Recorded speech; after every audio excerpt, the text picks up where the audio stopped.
Hello, my name's Gary. And my name is Simon. And this is episode 27 of EV Musings, a podcast about electric vehicles and things that are interesting to electric vehicle owners. On our podcast today, we'll be talking about, surprise, surprise, electricity.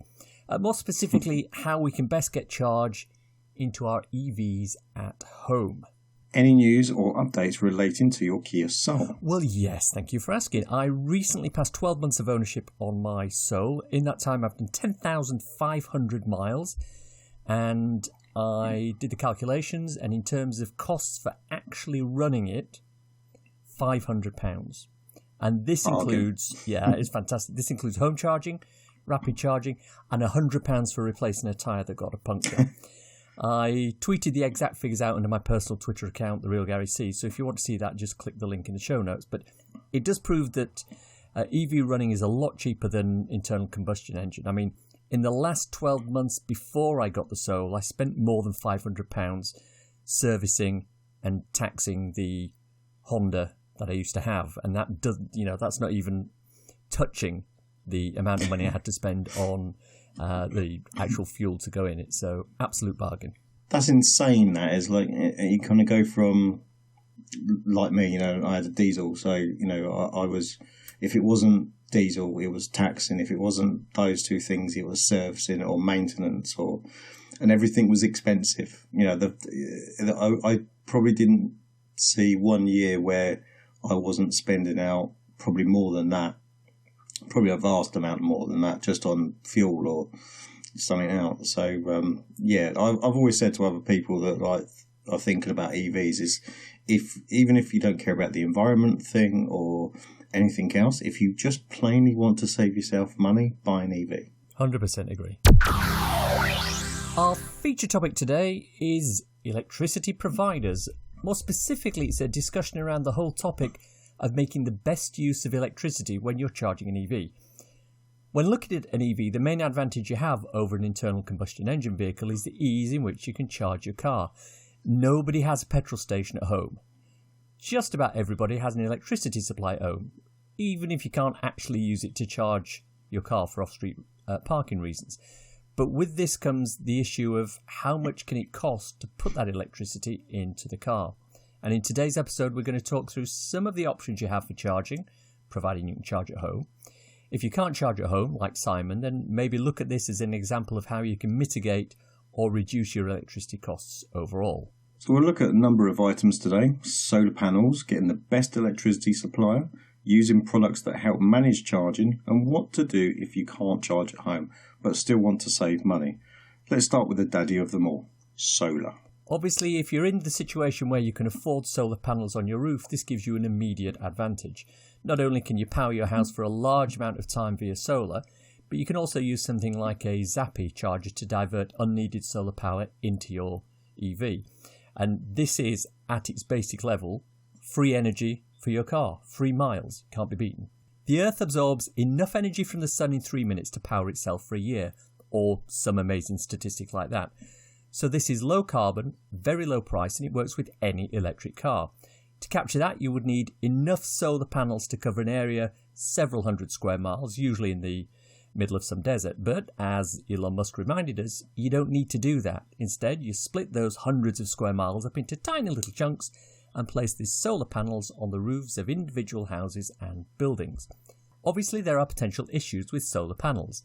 If the weather's bad, the amount of energy your solar panels will produce can be limited. Likewise, if they're covered in snow for days on end. If you're using electric for heating, a lot of the solar energy will go to cover that, meaning you may not have enough to actually fill your car. But we're not talking about going off-grid here. We're talking about using solar as a primary source of electric power in your house, with the grid providing the rest. This has a double benefit for the grid in that it reduces the load needed overall, and hence decreases the carbon footprint. And it spreads the load across the whole day by allowing solar to take up some of the slack, and this reduces the load on fossil fuel energy production. The downside is that installing solar can be expensive. Previously there were government grants and also a feed-in tariff which allowed you to sell your unwanted or unneeded electricity back to the grid.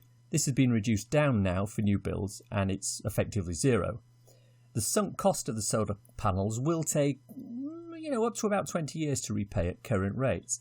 But if you're using the electricity To power your EV, this can rapidly be replaced by the amount of money you're saving on fossil fuel payments.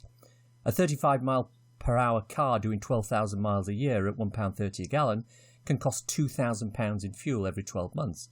You only need 3 or 4 years of solar at that rate to repay the cost quicker than anticipated. The beauty of solar is that you don't actually need to have an EV to use it, but it's always helpful. But let's assume you don't have solar. The next best thing is to find an electricity supplier with a tariff for EV drivers. And there are several out there. The two main ones are OVO and Octopus Energy. As we move forward, bear in mind that all the prices per kilowatt hour rates that we quote will differ depending on where in the country you live. We'll link to the various companies in the show notes so you can check out their prices in your area. Octopus Energy have two tariffs that are good for EV owners. One of them is Agile Octopus. This provides a cost per kilowatt hour which varies every 30 minutes. For sunny or windy days, when renewables provide a large proportion of the energy mix in the UK, the cost per kilowatt hour is low. In fact, the middle of the night under the right condition, the rate can go negative. Octopus will pay you to use that electricity. That's right, the electricity company pay you to take their electricity. They did that recently where the price dropped to around minus 4.5p or minus 5p a kilowatt hour. We'll look at what we can do with that later on. At peak times though, the rate will surge to accommodate the fact that people are putting on the kettle in the commercial break in the middle of Coronation Street. I believe the rates are capped at 35p a kilowatt hour though. The good news about this is that there are products out there that can leverage these changing rates and use them to charge your car. The ohm cable is an example of this, and we'll talk about the ohm cable shortly. The other tariff that Octopus Energy provide is the Octopus Go tariff. This gives energy at a fixed rate per kilowatt hour. However, for 4 hours between midnight and 4:30, this rate drops down to a fixed level of 5 pence per kilowatt hour. And that's the ideal time to charge your EV. The load on the grid is low, and the price has dropped as a result. Most EVs can add a quite large amount of energy in a 4-hour window. If you've got a car that will accept 7 kilowatt charging, this should give you between 24 and 28 kilowatts of charge for as little as £1.20 to £1.40. For most cars on the market today, that equates to between 30 and 50% of their battery charge. For my 30 kilowatt hour Soul, it gives me almost 100% charge. OVO Energy are another recent new company that have started up to focus on EV drivers. They bill themselves as the best energy brand, and like many others on this list, their electricity is renewable. Their offering at the time of recording is for a home charger or 2 years free Polar membership to entice you to cross over to them. Their EV Everywhere tariff has rates at 15.98p per kilowatt hour with a standing charge of 28.77p per day, guaranteed for 24 months. But with OVO Energy, you can also sign up to the vehicle-to-grid V2G pilot they are running. This allows you to use your car as a battery for your house and sell electricity back to the grid if you don't need it. We talked about vehicle-to-grid in episode 17, all sorts. Link in the show notes below. Another renewable energy supplier is Bulb Energy, and Bulb's very fair tariff is 13.55 pence per kilowatt hour with a standing charge of 20.44 pence per day. Simon can get that, I believe, for about 13.58 pence per kilowatt hour because he's in a slightly different area to where I am. If you have Economy 7 with Bulb, the night rate is 8.148 pence per kilowatt hour. So not as low as some of the others, but not a bad rate at all. EDF Energy have a tariff called EDF Go Electric. It provides half price off-peak electricity for your home and car, 8 pence a kilowatt hour from 9 p.m. till 7 a.m. on weekdays, and all weekend, and it's 100% renewable energy. So not quite as low as the Octopus rates, but you get it for a far longer period of time. British Gas have the Electric Drivers Energy Plan, which offers cheaper rates between midnight and 5 a.m. and a locked-in price until September 2021. Now, regardless of what price you pay for your electricity, the chances are it will generally be cheaper than the fixed prices charged for charging while out in public, unless you hit some of those free pod point charges in certain car parks around the country, because you can't beat free. When looking at energy suppliers for charging your car, the key question you need to ask is, should I pay a fixed price or a variable price? The variable price will usually be lower than the fixed price, but can change according to demand and time of day. This means you don't really know how much you'll be paying for juice on a given day. But the variable price will allow you to take advantage of lower rates if you have an EV that can charge at variable times, which brings us nicely onto the ohm cable. The ohm cable is a charging cable with a difference. If you use this cable, you can link your vehicle to the grid and have some smart technology handling the charge cycle of the car by connecting it to a time of day tariff and only charging when the rate is low. Effectively, you keep your car plugged in at all times while at home, and the car will only pull power from the grid when the price is low. As we've already mentioned, Octopus Energy can go to almost zero or even negative at times, so this is an excellent cheap way to charge your car. Ohm produces 3-pin and Type 2 cables for EVs. They're not cheap, but over time they can save you money. However, at the moment, I believe they're only available on the Octopus time of day tariffs. Perhaps in future, as more companies switch to a time of day tariff similar to Octopus Go, the cable will start to work in with those tariffs too. This doesn't mean that you can't use it with any tariff, it just means that you'll only really make the cost savings if you use it at the moment with the Octopus time of day tariffs. But a lot of you might be looking at me saying, hey, I can't charge at home. Why is this interesting for me? Well, the simple answer is economics. Let me paint you a picture. You don't have off-street parking for your EV, but you do have solar panels installed. Attached to these solar panels is a battery. The battery can store electricity from the panels for later, but it can also store grid electricity for later. This becomes important when you're on a time of day tariff such as Agile Octopus One. They charge a different amount for each 30-minute slot. The rate can vary, but is capped at 35p a kilowatt hour. But the beauty of this is that when renewables are high, such as when it's quite windy overnight, Octopus Agile will actually pay you to take electricity overnight. How about taking that electricity and putting it into a battery to be used later in the day when the per kilowatt hour price is higher? You don't need an EV to do that, just the battery. Bobby Llewellyn recently showed his updated Tesla Powerwall, which could, according to the installation company Joju Solar, do exactly that. In fact, it had intelligence built in to ensure that it only drew enough power to fill the battery when the chance of solar input following the day was low. After all, you don't want to fill your battery with grid electricity if you can fill it with solar, right? This is one example of variable rates being used without an EV at home. Another example is using the low rate electricity to power a heat battery for your hot water needs. So overall, it's fair to say that with variable rate electricity, with solar panels, with some of the different tariffs that are available through different electricity companies around the country, the steps that you have to go through to get electricity into your house and in particular into your EV, it's getting a lot easier than it used to be when basically you had British Gas or whichever your main supplier was in the Big Six who didn't care about EVs. So we would encourage you, if you have an EV, to look into these things. We'll put the links in the show notes. And even if you don't, but you're looking at something like a battery storage at home, it might be worth considering some of these to try and decrease the electric costs overall. It's time for that segment on our show called Bjorn Again, where we discuss Norwegian blogger Bjorn Again. Let's talk about Bjorn for a few moments, shall we? Bjorn has opened a Thai EV channel. It confused a lot of his followers recently as he started posting videos taken on a recent trip to Thailand where he was born, and he seemed to be spending a long time there. Then he announced that he'd bought an MG ZS EV in Thailand, and he announced that he was going to be splitting his time between Norway and Thailand, with him being in Thailand for, a month at a time, and posting Thai language videos to try and educate the Thai market. Now, as you may or may not know, he was born there. His wife was born there, her parents still live there. And over the last few years, as he's been going back and visiting, he's been noticing that the EV infrastructure in Thailand is starting to improve.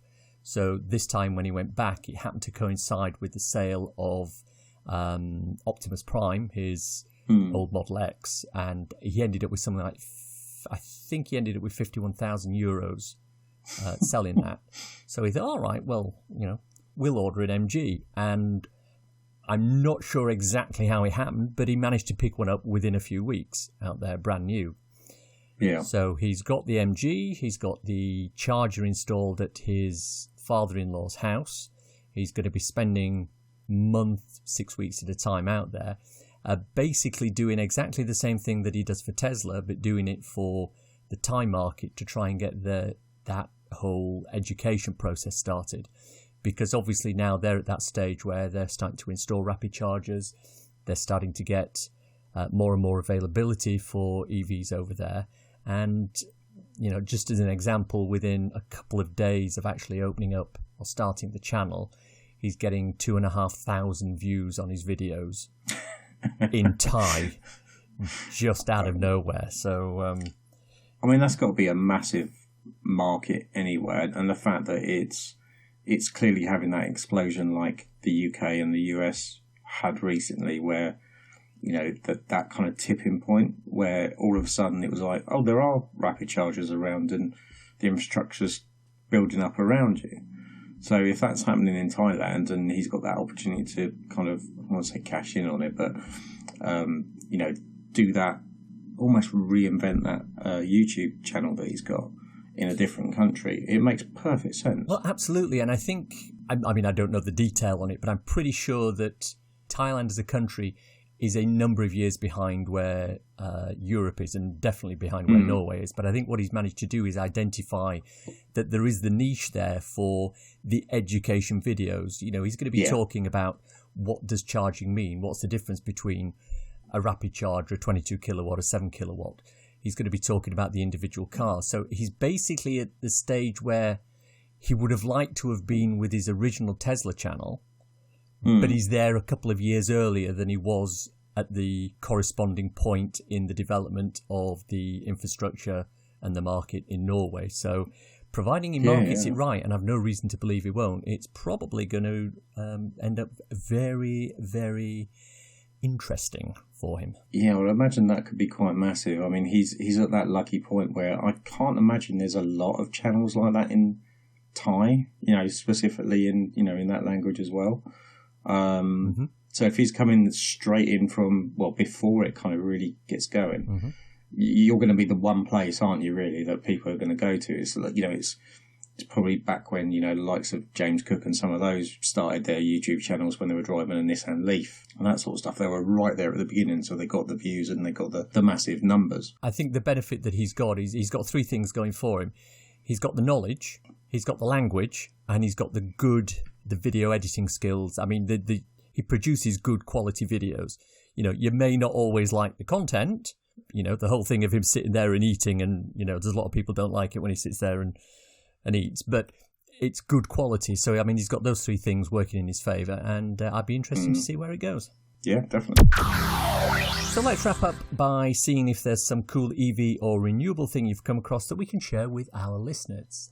Yeah, so here's mine. So Grenfell Garage has been saved from closure by an electric car deal. Now, I came across this just in a news article, and Grenfell Garage is basically a small independent garage based in London, and they've secured a deal to electrify VW Beetle classic cars using self-contained units or a number of units from VW themselves.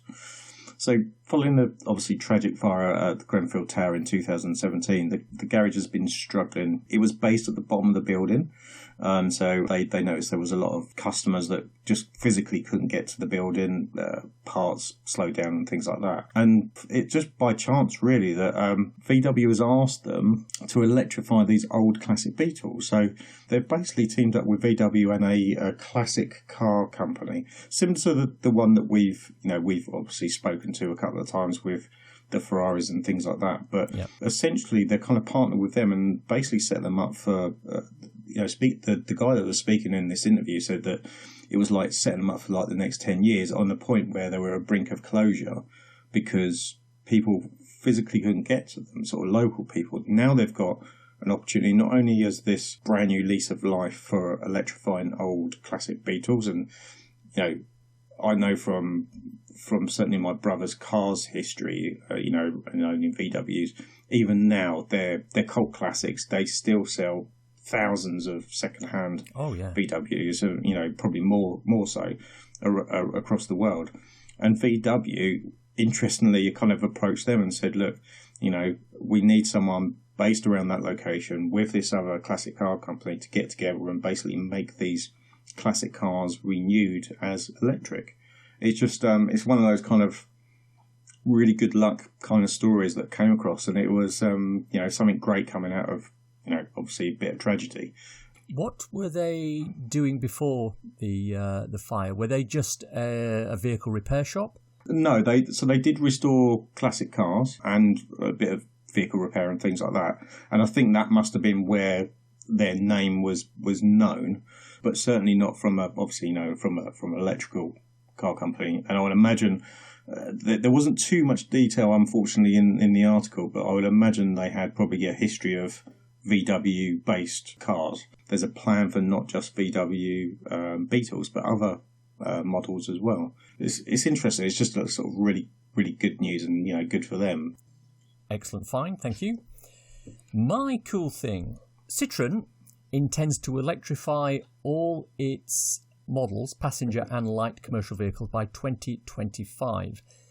And with regard to light commercial vehicles in particular, this is important because, as we said in episode 17, the last mile delivery of packages, for example, is one of the key things that needs to be sorted short term to try and cut down on pollution. So companies like DPD, UPS and others running around with lots of diesel trucks on short, inefficient runs where they regularly stop and start, or even worse, where they run the engine while they go and deliver. It's so bad for air quality, it's bad for the environment, and for the capitalists amongst you, it's bad for the wallet. Now, with the electrification of vans and trucks, we move one step closer to being able to reduce pollution and the reliance on fossil fuels. This is also excellent for those workmen who need to transport tools and equipments out to people's houses to perform work. My brother-in-law is a kitchen fitter, and he'd probably benefit from something like one of these vans. It looks like most of the vans that are in the range will be available in either 50 kilowatt hour or 75 kilowatt hour versions, giving ranges between 124 miles to 186 miles WLTP. That's not bad for a vehicle that will generally do work in a given area but spend most of the day sat on someone's drive while a kitchen is fitted or a new boiler is being installed. And if you think about the aerodynamics of some of these, we're talking vans that are transit size, maybe a little bit smaller. If you look at the aerodynamics on things like that, the fact that they may end up with heavy loads in, 124 miles off a 50 kilowatt hour battery is not great, but in the big scheme of things, for what it's going to be used for, I think it's perfectly adequate. We've said it before, with these sort of vehicles, they don't need to be long range. They're stop-start vehicles at the end of the day. So even if it's, you've got 124 miles and actually that goes to 80 or 90, it's probably more than enough. You kind of almost go back to like the taxi driver situation where they've got 80, 90 miles, but actually, in the day they probably do 60. Yeah. So, it's good. I mean, it's interesting to see Citroën coming on board. It's a company that I've not heard much of for ages. So it's good that they've suddenly gone, yep, we're going to do that. Yeah, they've certainly kept below the radar, haven't they? Yeah, definitely.